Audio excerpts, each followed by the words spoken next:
Hey everyone, in this quick tech how-to video, I'm going to show you how to set the Messages app on your iPhone to automatically delete text messages after a set amount of time. You can go through and delete individual text messages to save space on your device, but that takes time. If you know that you'll never need older messages either to save the space or for privacy, then there's an easy setting that you can change to do that. To get started, open the Settings app.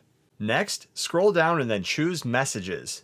Now inside of here, scroll down and towards the bottom you'll see the Message History section. Tap Keep Messages. Here you can set how long you want to keep text messages saved on your device. By default, this will be set to forever, which will never automatically delete anything. You can also choose between 30 days or 1 year. Once you make your choice, you'll be alerted with a prompt asking you to confirm your selection. For instance, if we select 30 days, it will then let us know that anything over 30 days old will be instantly deleted, and anything after this will also automatically be deleted. If you're ready, hit delete and your selection will be made. Anything over 30 days will instantly be deleted. You'll gain storage space back on your iPhone and you won't have to worry about it in the future. And that's how you set text messages on your iPhone to automatically delete after a set time period. Thanks for watching. Please like and subscribe and stay tuned for more quick tech how-to videos.